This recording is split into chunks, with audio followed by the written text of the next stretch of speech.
네, 닥터 스테판 14회 시작하도록 하겠습니다. 네, 안녕하세요. 네, 안녕하세요. 예, 반갑습니다. 안녕하세요. 반갑습니다. 안녕하세요. 네, 사람이 굉장히 많습니다, 지금. 네, 오늘은 두 분이 함께합니다. 청년활동가 진진남과 학생활동가 육해남입니다. 네, 반갑습니다. 반갑습니다. 예, 안녕하세요. 두 활동가의 이름은 국가보안법이 아니라 사생활보호법 때문에 임명 처리를 했습니다. 네, 지금 7.27이 일주일 정도 남았는데요. 7.27 전에 평화체제를 수립할 것을 기대한 사람들에게는 별 소식이 없어서 아쉽기도 하고 그 이유가 뭔지 궁금하기도 할 겁니다. 오늘 새로 참여하는 두 분도 많이 궁금하시지 않으세요? 네. 매우 궁금해요. 네. 네. 좀 어색한데? 네, 먼저 간단히 배경이랄까요? 설명을 좀 부탁드리겠습니다. 예, 뭐가 궁금해요?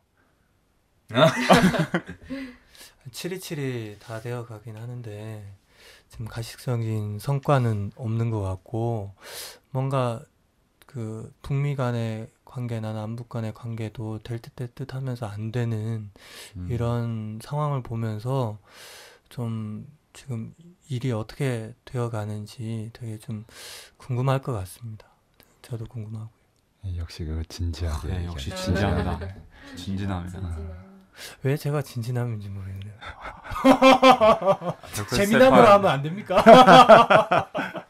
14회가 다 된 후에 녹음 들어보시면 아실 겁니다. 우리 육해남은 어떻게 봐요? 예. 그동안 닥터 스테판 들으면서 7월 27일이 되면 뭔가 이제 한반도에 큰 변화가 있을 것 같다는 그런 생각을 많이 했었는데 일주일 앞으로 다가온 지금 상황에서 네. 확실하게 뭔가 준비되고 있다거나 이런 게 눈앞에 당장 보이지 않으니까 좀 그런 궁금증이 좀 있고, 예, 그렇습니다. 그리고 저희가 미처 생각하지 못하는 부분, 그러니까 지금까지의 북미 관계사나 이런 걸 봤을 때 네.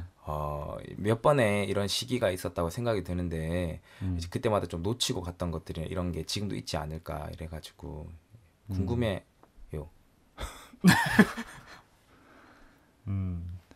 좀 더 편하게 얘기하면 저도 궁금해요. 예, 네, 저도 매우 궁금하고, 궁금합니다, 지금. 예. 예, 닥터 스테판 팟캐스트 방송에서 좀 강조한 내용도 있기 때문에 책임감도 있고요. 예, 솔직한 얘기입니다.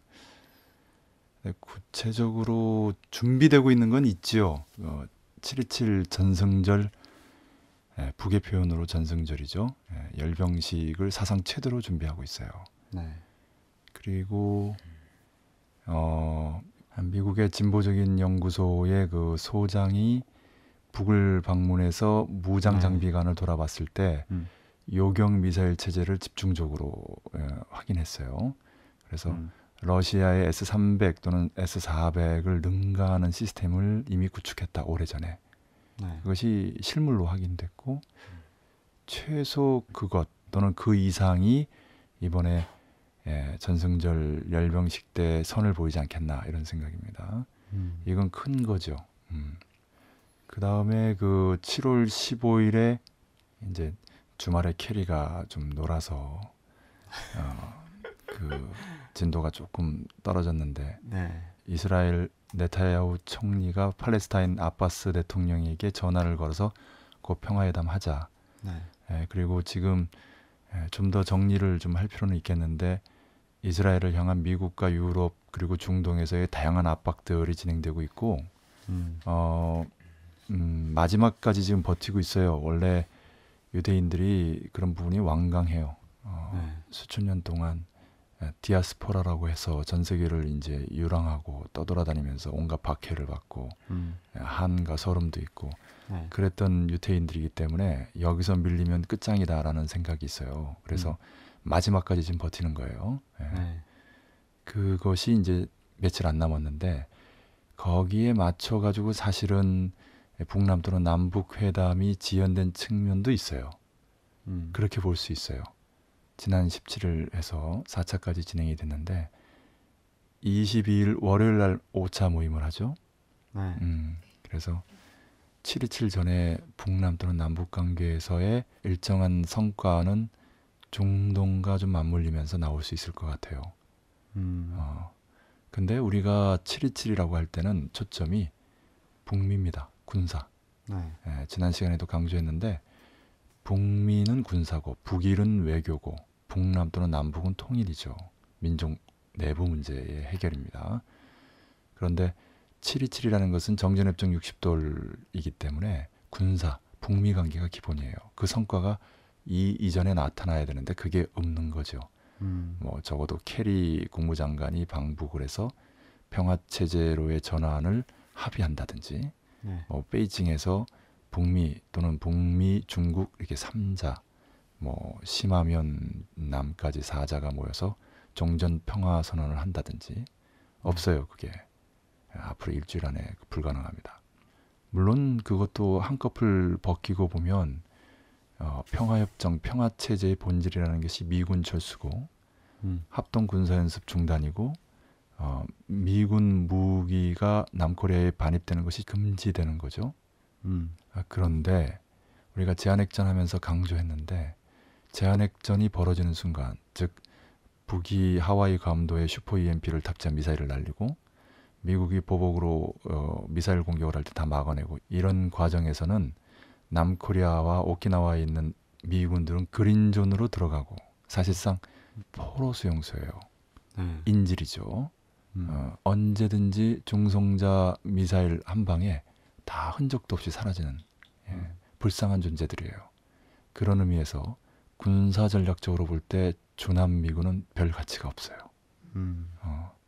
뭐 예전에는 인계철선이라고 그래가지고 코리아 전쟁이 벌어지면 미군이 초기에 사망함으로써 네. 미국이 자동 개입하는 이런 그 의의라도 있었지만 이미 뭐 제한핵전을 벌리는 상황에서 그런 의의도 없잖아요. 물론 정치적으로 또는 남코리아 자체적으로 볼 때는 의의가 커요. 그것은 뭐냐면 남코리아 정부 또 남코리아에 들어와 있는 외국 자본과 또 매판 자본, 수구 세력들의 마지막 버팀목이거든요. 네. 예, 뒷배경이에요. 그래서 미군이 나갈 때 남코리아 민중들은 이제 결정적 시기가 됐구나. 또 그 외국 자본이나 매판 자본, 수구 세력은 정말 위험한 시기구나 라고 하면서 세력 판도가 완전히 바뀌는, 남코리아 정세가 완전히 바뀌는 그 결정적인 분기점이 미군 철수예요. 네. 그런 측면은 있어요.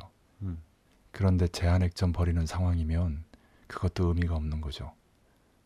이미 여러 차례 설명했습니다마는 제한핵전이 벌어져서 그린존으로 들어가는 미군, 그래서 이 제한핵전과 그린존을 보면서 아르고가 시작된다 그랬잖아요. 전민항쟁, 이란처럼. 민중들은 그때서야 이제는 나서도 되겠구나. 역사적으로 트라우마가 있다고 그랬죠. 일제, 미제, 미군정, 코리아 전쟁, 5.16, 5.17 군사 쿠데타 등등. 그래서 웬만하면 결정적으로 봉기하진 않아요. 6월 항쟁식으로 100만 명이 촛불을 들고 이런 건 해요. 그러나 광주의 전국화, 5월 광주의 전국화는 쉽게 일어나지 않습니다. 예. 그 다음에 그 합동 군사 연습을 보면 그게 이제 8월 말인데 그거 안 할 수 있는 거죠. 그러면 이미 그 평화 체제의 그 요구사항 중에 하나가 사실상 관철되는 겁니다. 사실 평화 체제를 선언하는 것보다 중요한 건 실제 이행하는 거거든요. 그리고 무기 반입인데 좀 재미난 것은 남코리아의 그 차세대 전투기 구매 결정이라든지 이런 부분이 좀 유보돼 있는 상태 아닙니까? 사실 이게 무기 반입이라는 것도 북이 지금처럼 제한핵전 또 최첨단 전쟁에 자신 있는 조건에서는 별 의미가 없어요.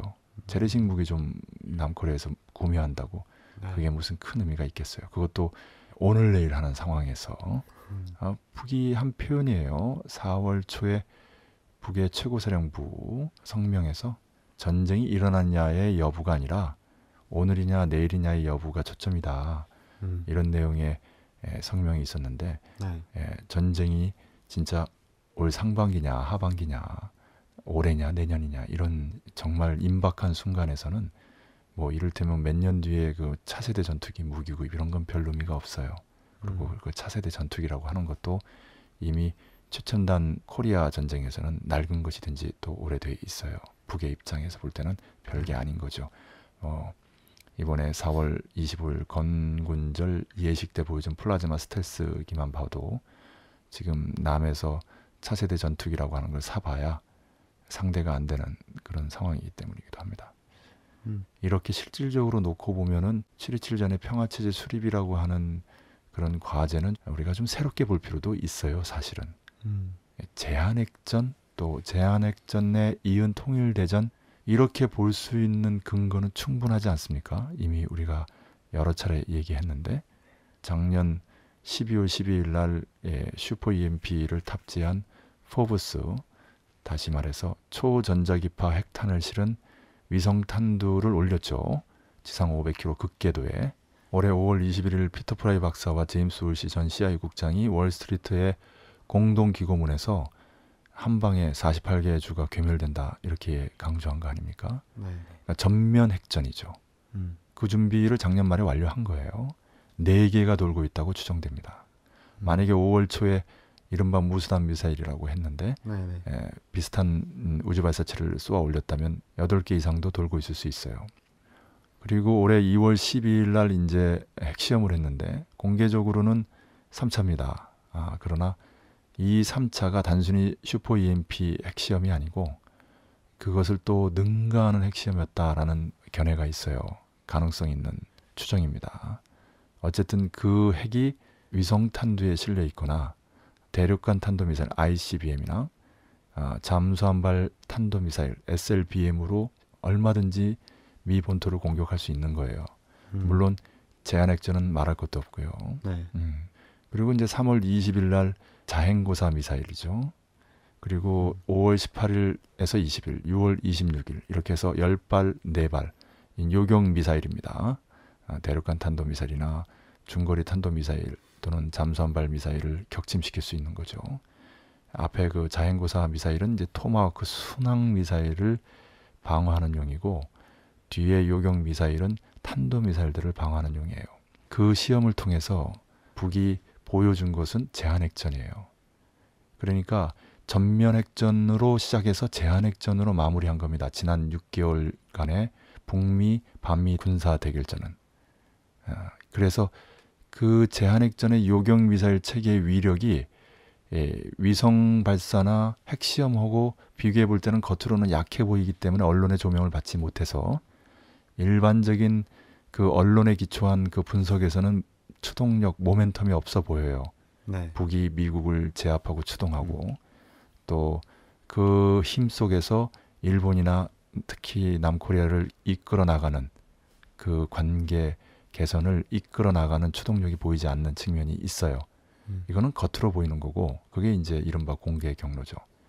근데 겉으로 보이지 않는 비공개 경로상에서는 분명히 전면 핵전에 이은 제한 핵전이에요. 그거는 5월 21일 그 아까 공동기고문에서 명확하게 지적이 돼 있고요.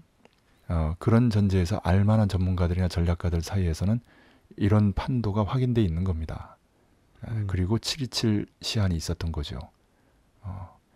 지금 중동 정세나 북남 또는 남북 정세가 호전되더라도 북미 군사적인 측면에서 전환이 없다면 7.27 전에 결정적인 성과는 없다고 봐야 됩니다. 일정한 성과는 있을 수 있고 결정적인 성과를 내다볼 수는 있지만 그렇다면 7.27 전에 평화 환경의 조성 또 9.9 전에 외교 통일 환경의 조성 이런 것이 이제 목표인데 그것을 그 일정에 맞춰서 못한다고 패배한 것인가? 그렇지는 않다는 거예요. 사실 물론 그 시한 안에 되면 제일 좋지만 상대가 있는 싸움이고 상대가 보통 상대가 아니거든요. 말이 쉽지 유대자본, 제국주의 연합세력, 그것도 미 제국주의, 유럽 제국주의, 이스라엘 시오니즘 이런 세력들을 완전히 제압하고 그에 기초해서 미국 정부, 일본 정부, 남코리아 정부를 움직이는 건데 그게 쉬운 일은 아니잖아요. 그 속에는 어떻게든지 강짜를 부리면서 버티는 세력도 있고 아직도 상황이 어떻게 진행되는지 또 공개와 비공개도 구별 못하는 이런 좀 떨떨한 친구들도 있고 귀태 삼총사 삼총사 국제 규태, 국제 3규태라고 했죠. 네타야후, 오바마, 박근혜 당당하게 들어가 있습니다. 그렇지 3위에 랭크돼 있는데 근데 사실 윤여준 전 환경부 장관도 박근혜 정권 위험하다고 특히 하반기에 경제 같은 경우 과연 관련 능력이 있을지 그런 의문을 가지는 것은 상식적이에요. 합리적이고 네. 이제 오랫동안 청와대에 있었고 박정희가 장관들과 국회의원들을 다루는 언론들을 다루는 그런 모습을 옆에서 보고 배웠기 때문에 네. 그런 측면에서는 세련된 정치 감각을 가지고 있어요. 그러나 실질적으로 이 동북아의 군사 외교적인 문제와 남코리아의 경제 문제를 해결할 수 있는 능력이 있는가? 저는 없다고 봅니다. 여러분들 같은 생각인가요? 거의 없다고. 오케이. 그런 의미에서 전반적으로 봤을 때 북은 자신감이 넘쳐요. 네. 일정은 넘기고 있지만 마식령 속도를 강조한 만큼 7.27 속도 7.27 전의 결정적인 성과 이런 것들을 군대와 인민들에게 보여줘야 된다라는 부담감은 없지 않을 거예요.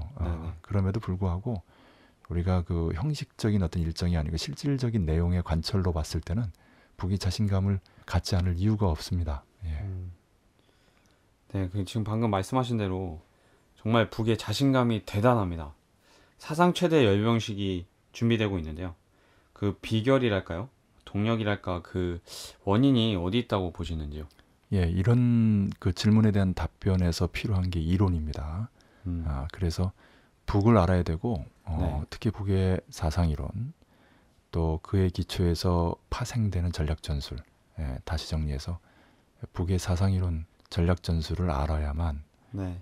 이런 부분에 대해서 명쾌한 답을 낼 수 있다고 보는데요. 그 질문에 대한 답변은 주체 역량과 전략 전술입니다. 주체 역량은 두 가지로 볼 수 있는데요. 하나는 영당 대중의 일심단결이라고 하고 다른 하나는 불패군력입니다. 작년 4월 15일 날 김정은 제1부서 최고사령관이 세계 면전에 처음으로 등장해서 한 연설 중에 북의 목표는 사회주의 강성국가 건설이고 이 목표를 달성하기 위한 수단은 불패군력과 일심단결이고 방법은 새세기 산업혁명이라고 얘기했어요. 네. 그러니까 이제 문장적으로 보면 불패군력과 일심단결 더하기 새세기 산업혁명은 사회주의 강성국가 건설이다. 이거 네. 굉장히 중요한 정식화거든요. 목표, 수단, 방법의 전일적인 체계를 전략전술이라고 하고요. 네. 레닌은 소비에트 더하기 전기화는 공산주의. 김일성 주석은 이것을 계승하고 혁신해서 인민정권 더하기 3대 혁명은 공산주의. 이런 정식화를 했어요. 매우 중요한 정식하고 김정일 총비서 국방위원장은 노작에서 이것을 김일성 주석의 이 정식화를 조선노동당의 총노선이라고 했어요.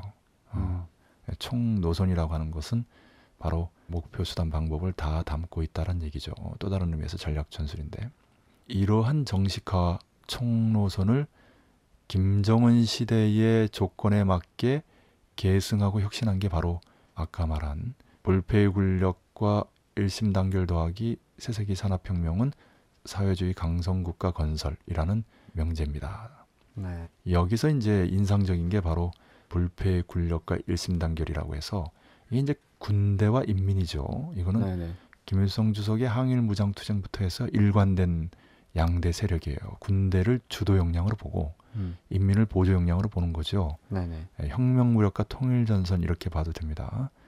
통일 혁명의 측면에서는 혁명 무력과 민족 통일 전선 이런 표현도 쓰죠. 그 다음에 이제 흥미로운 게 새세기 산업혁명이에요. CNC라든지 지금 최근에 경제 핵무력 병진 노선에서 핵미사일이라는 어떤 첨단 무장력이라든지 이런 측면이 있는데요. 네. 여기서 이제 그 일심단결 영당대중이라고는 뭐냐면 이제 북에서 수령이라고 해서 영 당이 있고요. 그다음에 인민대중의 이제 대중. 그래서 영당대중 이렇게 삼위일체 또는 그 일심단결을 강조하는데 뭐 때로는 혼연일체라는 표현을 씁니다.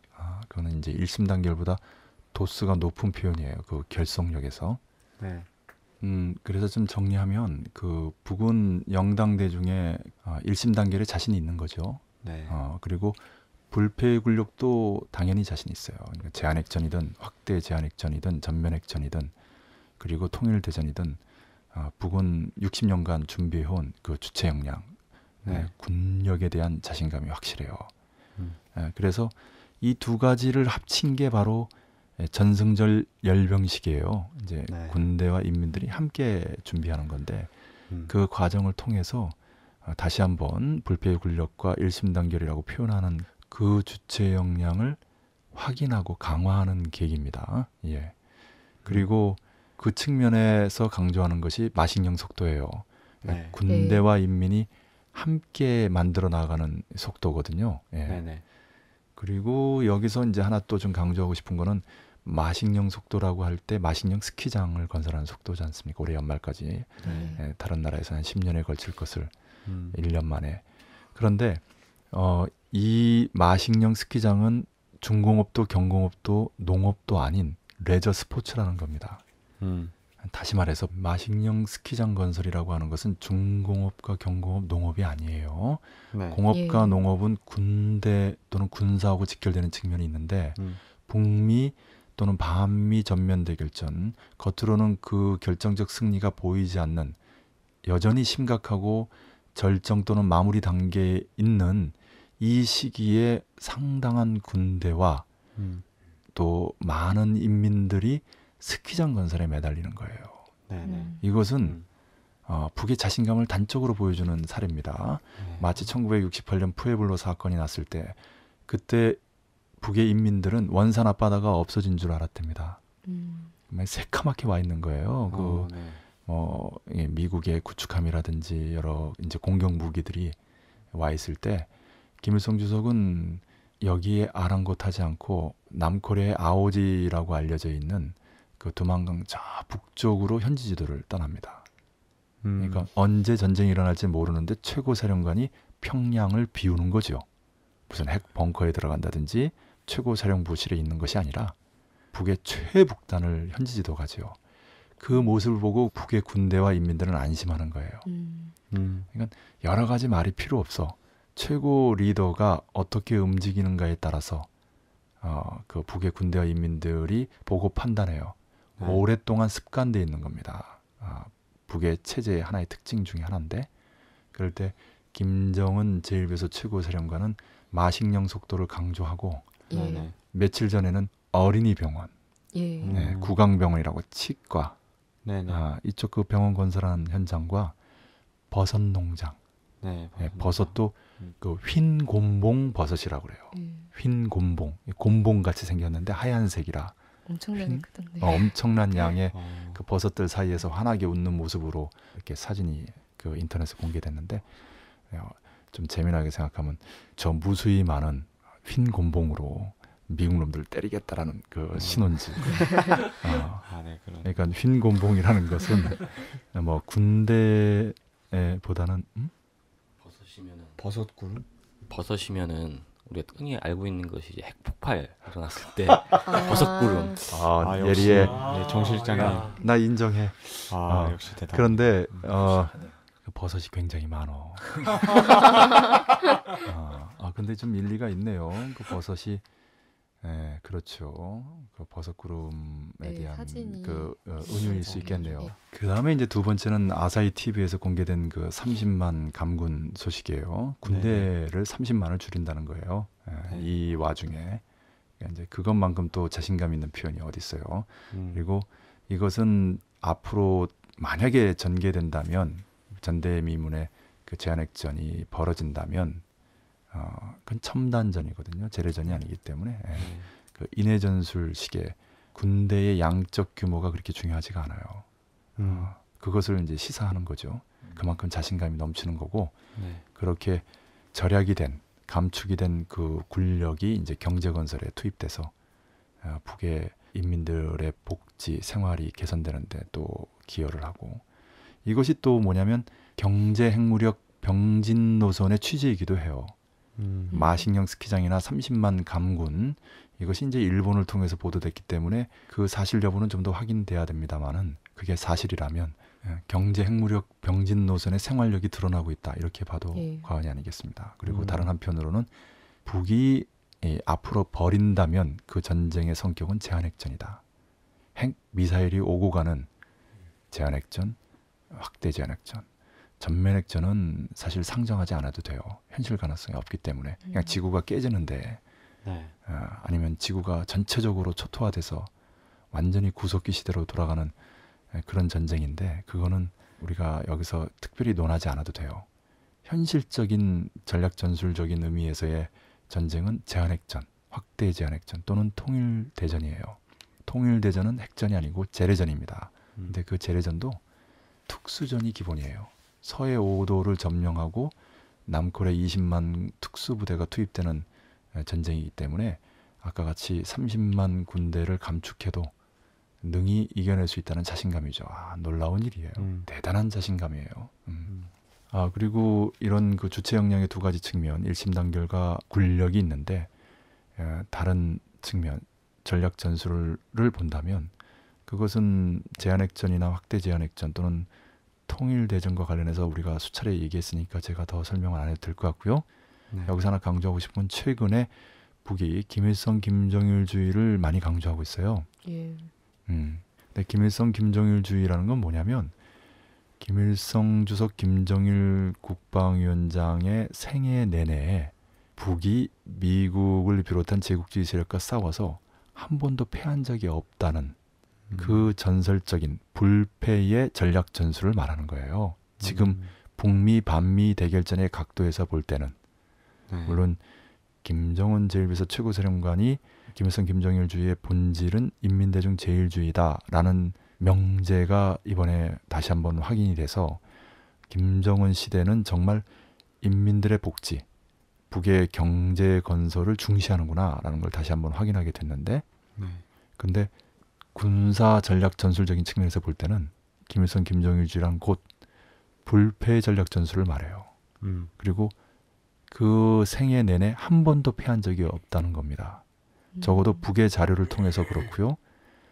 다른 자료를 통해서 봐도 객관적인 그 자신감의 표현들입니다. 그래서 그 지난 6월 말 유평 그 혁명사적지 그게 이제 1950년 10월에 미군과 남이 북을 치고 올라가서 북의 운명이 풍전등화처럼 보일 때 김일성 주석이 국면을 전환시키는 작전적 구상을 한 곳이 아닙니까? 그러니까 네. 다시 말하면 1950년 10월 전쟁에서 질 것 같은 그 시기에도 승리를 확신했던 김일성 주석이나 군대 인민들처럼 지금 곧 가시적 성과가 보이지 않아도 최후 승리를 확신해라 라는 그 김정은 제1비서 최고사령관의 메시지거든요. 그런 의미에서 봤을 때 북의 자신감은 다른 데서 오지 않고 바로 이러한 주체 역량과 전략 전술에서 온다고 볼 수 있겠습니다. 네. 결국에 그 주체 역량과 전략 전술이 승패를 가른다는 말씀이신데요. 향후 어떻게 북미 반미 대결전이 전개될지 그에 대한 전망을 알고 싶습니다. 지금 방금 얘기한 부분이 사실 좀 집약적으로 얘기돼서 좀 어렵기도 하고 그래서 네. 다시 한번 정리하는 의미에서 지금 질문에 대한 답변과 함께 반복해서 설명하겠습니다. 결국 그 최후의 전면 대결전의 승패는 주체 역량과 전략 전술이 가르는 거고요. 네. 그래서 군대와 인민은 이 주체 역량 전략 전술을 가장 잘하는 최고 지도부를 쳐다보는 거죠. 예. 최고 지도부는 그에 대한 답변으로 그 우리 흰 곤봉 그 버섯 사이에서 환하게 미소를 짓고 사진도 네. 찍지만 김일성 김정일주의의 불패성이라든지 마식령 속도를 강조하는 거고요. 또 네. 30만 강군을 선언하는 겁니다. 만약에 그 보도가 사실이라면 정말 대단한 자신감이죠. 그러면서 7.27 이른바 전승절 열병식을 사상 최대로 준비하는데요. 네. 승리의 자신감이 없이는 절대로 이렇게 못하지요. 예. 상대가 있고 변수가 많은 천지가 뒤집히는 전대미문의 전쟁에서 가장 중요한 건 승리를 위한 주체 역량과 전략 전술의 확실한 준비고요. 그 준비가 돼 있을 때 비로소 자신감이 나오는 거고요. 네. 예. 이렇게 보면은 그 때, 시기, 일정이라는 것은 정말 부차적인 것이다. 주체 역량과 전략 전술이 준비가 돼 있다면 그때는 말 그대로 선택 옵션일 뿐이에요. 네. 그런 의미에서 이제 다시 한번 또 설명을 드리면 북이 대규모 감군을 진행한다는 것은 북미 반미 대결의 전쟁이 벌어져도 재래전이 아니라 첨단전, 구체적으로 핵전, 제한핵전, 확대 제한핵전의 가능성이 매우 높다는 걸 보여주는 거고요. 마식령 속도라는 것도 결국은 군대를 전쟁과 직결된 공업이나 농업이 아니라 무관한 레저 스포츠에 동원한다는 것인 만큼 결국 북미 반미 대결전의 양상이 인해 전술이 아니라 정예의 첨단전이라는 걸 보여주는 겁니다. 30만이나 없애고 또 마식령의 군대를 동원하고 이것은 재래전이 아니다. 첨단전이다. 핵미사일전이다. 라는 것을 보여준다는 겁니다. 그리고 그것은 다른 말로 제한핵전이라고 하는 거예요. 전면 핵전은 사실상 불가능하니까 네. 그거는 분석할 필요가 없어요. 전면 핵전까지도 북이 준비해놨다. 작년 12월 12일 날 네. 이것만 짚으면 되고 실질적으로는 제한핵전, 확대 제한핵전이에요. 그렇게 보고 있는 거예요, 북이. 그래서 더 무서운 거죠. 하와이 괌을 바로 날려버리고 그러면 미국 패권이 끝장난다고 그랬죠. 연방 해체가 시작되고 아시아 태평양과 유럽 중동의 미군 기지들도 다 철거할 수밖에 없는 미국이 러시아 중국보다도 못한 나라로 전락하는 겁니다. 그런 그 미중유의 큰 전쟁이 지금 준비되고 있는 게 아니라 준비가 완료돼서 그 단추 위에 손가락을 놓고 있는 거죠. 언제 누를까 이 판단만 남은 겁니다. 그리고 이러한 그 감군이라든지 마식령이라든지 또 제한핵전과 관련된 것이 바로 경제 핵무력 병진 노선이고요. 그 취지와 생활력이 이렇게 드러나고 있다. 이것을 군대와 인민들 세계에 보여주고 있다. 이렇게 봐도 되겠습니다. 구체적으로 북은 유대자본 제국주의 세력에게는 비공개적으로 제한핵전을 계속 압박하면서 극동만이 아니라 중동까지 문제가 완전히 풀리도록 강제하고 완전히 풀려야 됩니다. 네. 그런 전제에서 북미 고위급 회담, 북일 정상회담, 북남 또는 남북 최고위급 회담이 순차적으로 때로는 동시적으로 진행이 될 것으로 봅니다. 일정으로는 8월 하순 을지 프리덤 가디언 합동군사연습 시기가 중요한데요. 네. 미국과 남이 합동군사연습으로 사실상 선전포고를 하면 북이 그때는 전쟁 명분에 부담이 없이 상대가 먼저 선제 공격한 거니까 제한핵전의 단추를 누를 수 있다는 겁니다. 그래서 이 시기가 중요하고요. 9월 9일은 공화국 창건 기념일입니다. 그래서 북은 9월 9일 그 공화국 창건 65돌 기념일에 맞춰서 외교 통일적인 성과를 내려고 할 겁니다. 이렇게 시기를 좀 볼 수 있고요.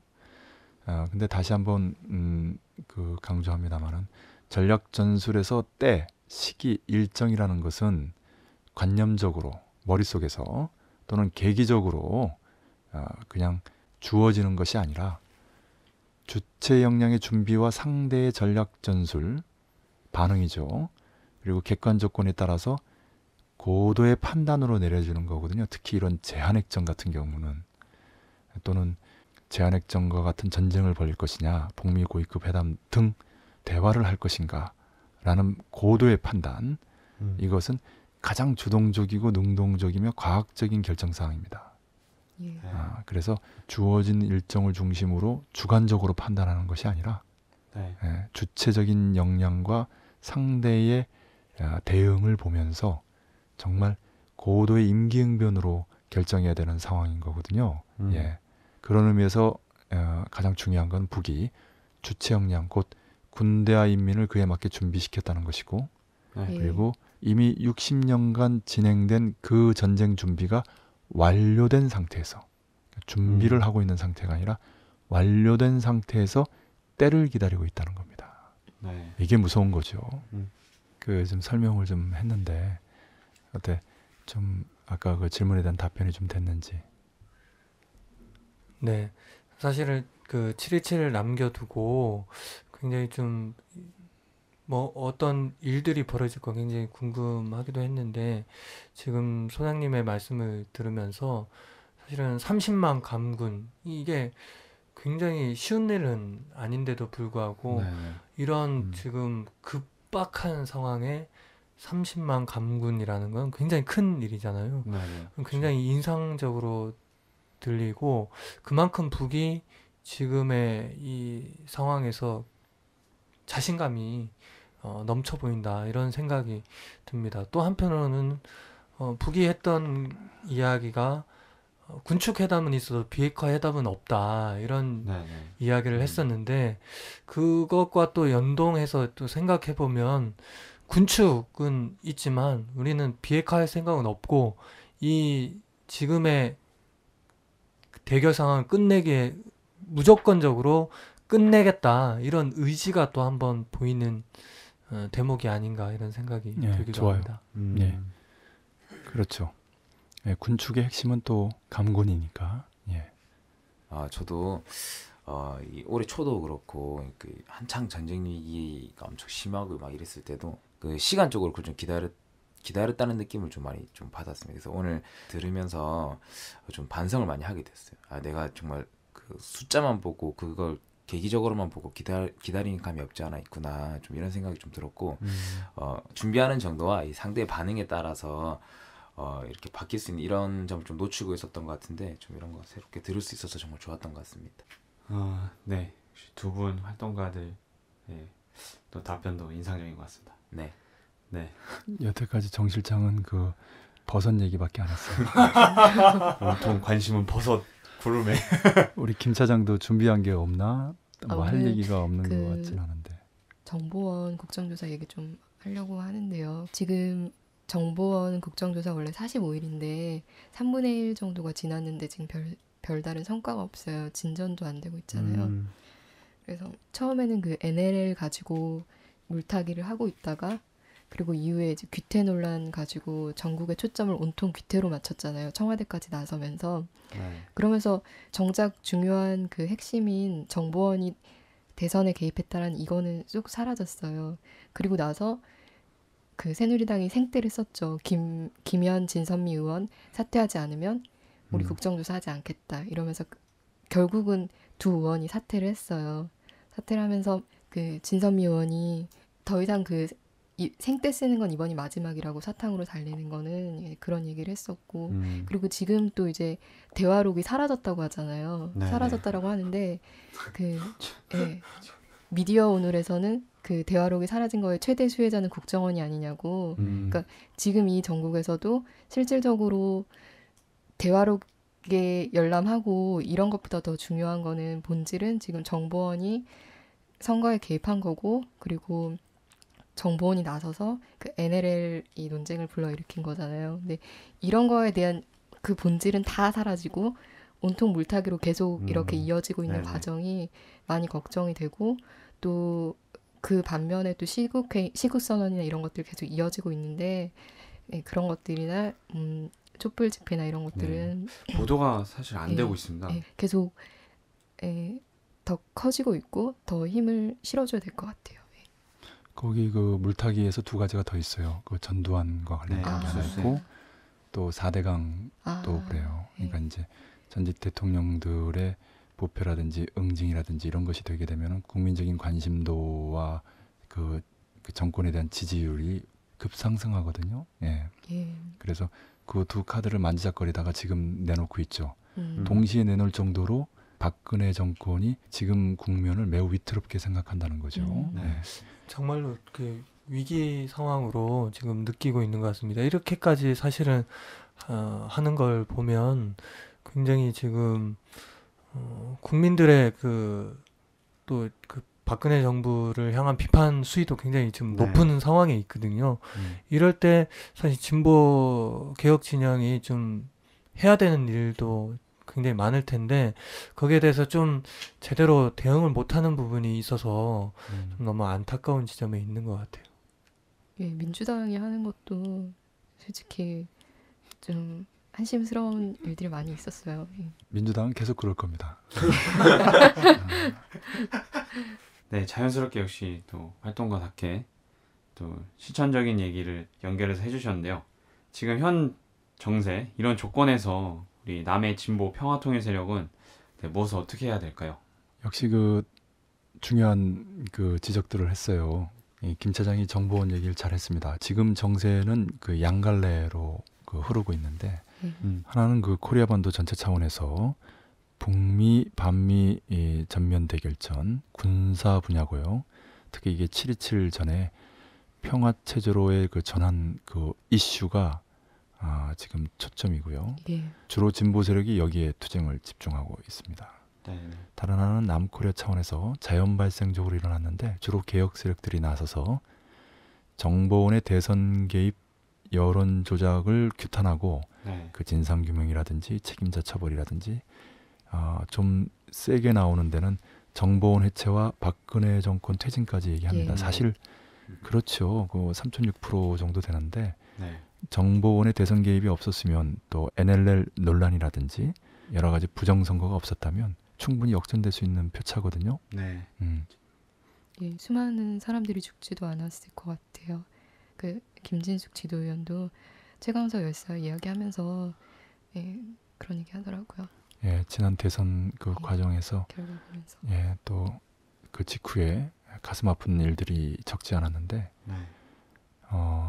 그런 부분에서도 그리고 사실 그 문재인 정권이 들어섰으면 올 상반기 정말 이렇게 위험천만한 네. 아슬아슬한 정말 최악의 국면이 전개되진 않았겠죠. 예. 지금 제한핵전이다. 또 제한핵전에 이은 통일대전이다. 말이 쉽지만 엄청난 일입니다. 수많은 인명과 재산이 그 피해를 입을 수 있는 그런 위험천만하고 아슬아슬한 그 전국의 원인이 이명박 정권을 계승한 박근혜 정권의 출범에 있거든요. 그리고 그 박근혜 정권 출범에 정보원이 결정적인 역할을 했고 그 전 이명박 시절의 그 원세훈이나 지금 박근혜 정권의 남재준이나 지금 그 정보원이 정권을 유지하는 정보부로서의 역할을 지금 충실히 하고 있는 거거든요. 사실 이것도 유례없는 일들이에요. 워싱턴 포스트지는 우리나라 정보원을 두고 그 국가 정보를 누설하는 곳이라고 하잖아요. 정보원이면은 정보를 수집하고 그 정보를 그 관리해야 되는데 정보를 누설하고 국가기록원의 그 1급 비밀 그 정보는 사라져. 그러니까 정말 대단한 나라죠. 이게 도대체 나라인지 모르겠어요. 엄청난 예산을 들여가지고 정보원을 운영하고 국가기록원을 유지하는데 참 한심합니다. 예. PC방비로 쓴다고. PC방비. 그 이제 그 엄청난 그 이 경쟁률을 뚫고 정보원 정보 요원이 돼가지고 에이전트야. 네, 그렇죠. 그렇죠. 그런데 이제 댓글 작업하는 거죠.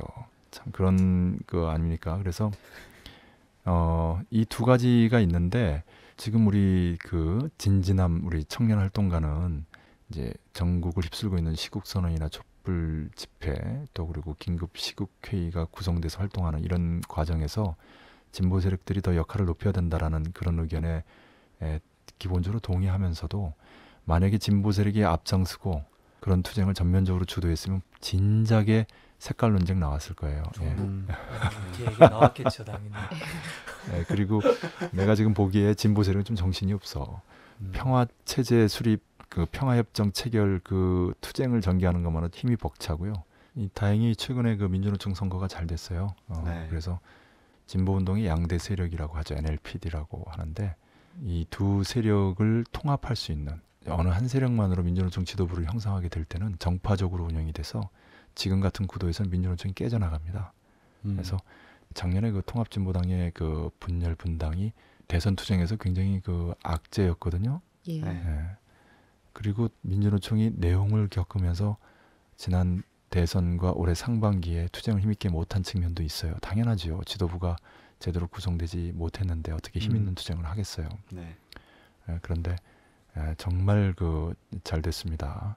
민주노총에서 정파를 초월해서 통합을 강조하는 그런 새로운 지도부가 출범하게 됐기 때문에 이후에 그 민주노총이 자기 역할을 하고 진보 세력이 그 전반적으로 역할을 높일 수 있는 평화와 통일운동이든 민주화운동이든 보다 활력을 가질 것으로 예견이 됩니다. 이 부분과 관련해서 정리하면 진보는 반미반전 운동, 개혁은 반박근혜 반정부 운동을 펼치고 있는데 둘이 아니고요. 밀접히 연관되어 있고요. 그런 원칙을 다시 한번 강조하면서 남코리아 진보 평화 통일 세력은 평화와 민주 통일을 지속적으로 요구해 나가야 합니다. 특히 그 진보 세력은 평화의 전제로서의 반미자주, 민주의 전제로서의 반파시오 반독재, 통일의 전제로서의 우리 민족끼리의 정신을 계속 부각하는 것이 중요합니다. 결국 오늘도 여러 차례 강조됐습니다마는 남이 준비되지 않고서는 외부적으로 거대한 사변이 벌어져도 주동적으로 대처하는 데 한계가 있습니다. 그런 의미에서 주체 역량, 곧 핵심, 내용, 세력 이렇게 말할 수 있는데요. 다시 말해서 핵심 역량, 사상과 이론과 정책, 그리고 대중 지반 이렇게 세 가지가 다 준비돼야지 결정적 시기 이전이든 그 이후든 그 제 역할을 다할 수 있다라고 할 수 있습니다. 그런 의미에서 진보 평화 통일 세력이 당면한 그 쟁점 이슈에 주동적으로 대처하는 한편 이러한 그 전략적인 주체 역량 강화의 과제들도 중단 없이 전개해 나가야 된다라는 부분을 강조하고 싶습니다. 네. 말씀 잘 들었고요. 오늘 어떻게 두 분 활동가 같이 닥터 스테판 14일을 진행을 했는데요. 소감이 또 어떠신지 오늘 처음 이렇게 참여를 하셨는데 편하게 하고 싶은 얘기를 해요. 꼭 소감이 아니고 평소에 그 사회 보는 성 기자의 문제의식이 있거든요. 왜 정 실장은 왜 한마디만 주로 후반부에 한마디만 하는지 이런. 그동안 들으면서 오늘은 좀 우연한 기회에 이렇게 와서 같이 하게 됐는데 평소에 이제 들으면서 우연한 기회가 아니고 미안한데 말 끊어서 긴급 호출은 우리의 특징이에요. 다음 주에 누가 나올지 몰라요. 제가 긴급 호출로 인해서 이렇게 같이 하게 됐는데 어떻게 녹음하게 되는지 좀 보게 돼서 좀 좋은 경험이었던 것 같고 그리고 이제 그 12회까지 들으면서 정 실장님이 말을 많이 하지 않는 것 이게 참 궁금했었는데 이제 오늘 녹음을 하면서 그 많은 시간 동안 이제 좀 살짝 이해가 됐었던 것 같아요. 살짝 이해가 됐고 들으시는 분들도 언젠가 호출 당할 기회가 있을 거예요. 그날 기다리고 있겠습니다. 즐거웠습니다. 정 실장님이 준비는 되게 많이 하시는 것 같아요. 옆에서 보면. 근데 실제적으로 이렇게 그 코리아 포커스에서는 별로 말이 없으신 것 같아요. 저도 긴급 호출 되어서 이렇게 오늘 녹음하는 거 같이 함께 하게 되었는데요. 우선은 코리아 반도 정세에 대한 이야기들을 듣고 또 같이 함께 할 수 있어서 너무 좋았고요. 또 한편으로는 제가 얼마 전에 그 반전평화와 민주주의 수호, 그러니까 국정원 규탄을 위한 이제 청년 대학생 실천단 활동을 좀 했었습니다. 대학생이요? 네, 대학생들과 함께 했고 지금도 오늘 실천단 활동이 진행되고 또 이제 촛불 문화제도 지역에서 이제 진행이 됩니다. 근데 굉장히 그 시민들의 반응이 뜨겁더라고요. 아무래도 또 국정 관련된 이야기도 있고 하다 보니까 많은 분들이 더운 날 되게 이제 우리 대학생 청년들이 고생한다 그러면서 아이스 커피도 이제 사주시고 이렇게 가시는 응원하시는 분들이 정말 많았어요. 그걸 보면서 정말 지금의 박근혜 정부가 이런 물타기하는 시도들의 이유가 있구나 이런 그 생각을 하게 됐고요. 이 기회를 진보 진영이 빨리 좀 자각하고 제 역할을 좀 찾아야겠다. 그것이 지금 우리 코리아 반도의 평화와 또 민주주의 수호를 위해서 제대로 된 일을 할 수 있는 지금 시기가 아닌가 이렇게 생각이 듭니다. 좋아요.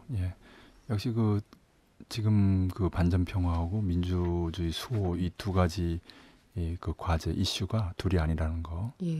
그리고 민심은 지금 정말 그 들불처럼 번지고 있다라는 거. 그러니까 정권이 그렇게 두려워해가지고 온갖 물타기 수단들이 다 동원되고 있어요. 지금 대학생들 내부적으로도 이제 지역별로도 이런 실천단을 돌려서 하는 경우도 있고 해요. 그 8월 달에는 한 2주 정도 해가지고 이제 중앙 차원에서 전국을 돌면서 이제 반전 평화와 이 민주주의 관련한 내용으로 실천을 한다고 저 알고 있습니다. 좋아요. 본인이 그 학생 활동가라는 걸 지금 입증하는 얘기야. 예, 제가 소개를 제대로 안 한 것 같아요. 남코리아에서 대학생 역할을 하고 있어요. 큰 역할입니다. 정 실장 얘기 한마디 드려야 되겠어. 네, 팬이 발언 많아. 기회를 꼭 드려야 될 것 같은 네, 우리나라는 역시 말을 적게 표정이십니다. 해야. 그러니까 침묵은 금이야. 이상이 저만 오늘 약간 집중 포화를 좀 당한 것 같아서요. 네, 캐리도 아니고. 그 최근에는 뭐 다 아실 것 같긴 한데 그 파나마 그 얘기 잠깐 있었잖아요. 네네. 그게 좀 재밌게 보고 있었는데 음, 아직 제가 뭐 딱히 뭐 결론은 내기 힘들 것 같지만은 이런 추측이 되더라고요. 그러니까 과연 파나마 당국에서 그거를 했을까? 뒤에는 좀 미국이 일부 개입을 한 것 같고 그리고 얘기들 자체가 보면은 다 20세기 구닥다리 무기라고 하지만은 이것을 어쨌든 쿠바에서 다시 수리받기 위해서 보냈다. 네네. 이 수리받고 온 이후에 업그레이드된 이 무기들이 쿠바에 도착해서 바로 미국 앞마당에 배치될 경우 그렇죠. 어떨까라는 상상을 좀 해봤습니다. 그래서 그 두려움에 의해서 좀 약간 트집 잡으면서 하지 않았나 생각이 좀 들었습니다. 그런 부분들은. 그 지금 하고 좀 그 한번 짚을 만한 얘기 잘 나왔고요. 간단히만 좀 얘기하면 그 1953년에 그 코리아전이 매듭 지을 때도 이른바 그 거제도 그 포로 수용소 사건이라고 그게 이제 그 북미 간의 그 합의 사항대로 원칙대로 잘 진행되지 않았어요. 그렇게 뭔가 이렇게 비틀면서 마지막 그 마무리 시기에 이른바 강대국의 그 체면 또는 뭔가 그 이 또 다른 수가 없을까 이렇게 그 버티는 그런 것이 그 미국의 좀 상투적인 수법이에요. 그래서 요거 파나마고 이 통과하는 그 북 그 선박에 대한 그 검문과 지금 좀 그 유엔까지 나서 가지고 좀 여론적으로 좀 요란한데 그 이렇게 그 북미 반미 대결전 마지막 단계에 미국이 비트는 거 그런 식으로라도 뭔가 그 강대국 그 세계 유일 패권 국가로서의 이제 체면 속되게 표현하면 가오를 잡으려고 하는 측면도 없지 않고요. 네. 물론 이제 파나마 당국이 이거 임의로 했을 거라고 생각 안 합니다. 미국이 배후에 있고 유엔이 바로 좀 나서고 이게 이제 손발이 착착 맞아 들어가잖아요. 그런데 이제 다른 한편으로 좀 보면 이 현상적으로 드러난 거와 다르게 좀 본질적으로 이걸 좀 보면 북과 쿠바 간의 군사적인 관계가 있는 거예요. 군사 무기를 거래하는 오고 가는 구체적인 물증이 지금 드러난 거죠. 그러지 않아도 최근에 북의 김격식 총참모장이 팀을 이끌고 쿠바를 방문한 적이 있어요. 무관하지 않을 것 같고요. 그 다음에 이제 거기서 지금 발견되는 무기가 레이더인데 요격 미사일 체제와 관련된 겁니다. 그러니까 지금 우리가 잘 생각할 것은 뭐냐면 지금 북은 자신이 갖고 있는 요격 미사일 체제의 성능을 매우 과시하고 싶어 해요. 그래서 5월 18일, 20일도 있고 6월 26일도 있고 또 뭐 그 미국의 진보적인 연구소장을 불러서 무장 장비관을 보여주고 7.27 이른바 전승절 열병식에서 이제 그 시위 행동도 있을 거라고 보고 그런데 이 파나마 그 북 선박 검색을 통해 가지고 북에 바로 그런 요격 미사일 체제 일부가 드러나는 겁니다. 객관적으로. 만약에 그게 구식이 아니고 첨단이라면 그리고 이런 수준에서 저 북과 쿠바 간의 거래가 진행되고 있다는 것을 알게 된다면 미국의 입장에서는 전문용어로 후달리지 않겠어요? 또 다른 전문용어로 시급한다라는 표현이 있는데 그래서 이 사건을 좀 주목해서 볼 필요도 있겠다. 역으로 보면 오히려 북측 입장에서 공개가 됐으면 하는 그런 무기가 드러났다 이렇게 볼 수도 있겠다 이런 생각도 듭니다. 어쨌든 최소한 북과 쿠바 간의 의미심장한 무시할 수 없는 무기 거래, 군사적인 협력이 진행되고 있다는 물증이 드러난 거죠. 미국의 플로리다 그 코앞에 있어요. 쿠바는 동부를 겨냥할 수 있는 위치에 있는 거죠. 중거리 탄도미사일은 말할 것도 없고 단거리 미사일에 사정거리에 있는 거거든요. 미국 동부를 포브스 위성 탄도가 아니라면 ICBM 대륙간 탄도 미사일이 아니라면 SLBM 잠수함발 탄도 미사일밖에 없거든요. 그러나 쿠바에 배치되면 얘기가 다릅니다. 쿠바의 단거리 또는 중거리 탄도 미사일로 충분히 미국 동부가 잿더미로 바뀔 수 있어요. 무서운 일이죠. 이란에 2006년에 18개 핵미사일을 배치시킨 북이 쿠바에 그와 유사한 핵미사일을 배치시키지 않을 이유가 없지요. 네. 오늘은 두 활동가를 이제 초대를 해서 긴급 투입이었는데 초대를 해서 이렇게 녹음을 했는데요. 실천적인 부분에서 활동을 하고 계신 분들이랑 역시 닥터 스테판이 더 풍부해지는 그런 느낌을 받았습니다. 네, 굉장히 좋았고요. 네, 소장님이 말씀하셨는데 주체 역량과 전략 전술이 확실히 준비됐다면 시기는 선택일 뿐이다 라는 말씀이 굉장히 오늘 인상적이지 않았나 라는 생각이 들고요. 그런 의미에서 우리 남의 진보, 평화, 통일운동의 주체 역량과 그 방법론이 철저히 준비되어야 할 과제가 아닌가 다시금 확인하는 그런 시간이었습니다. 오늘 수고들 많이 하셨고 다음번에 또 이 두 활동가들 뵀으면 좋겠습니다. 예, 다시 한번 초대해 주십시오. 긴급 투입.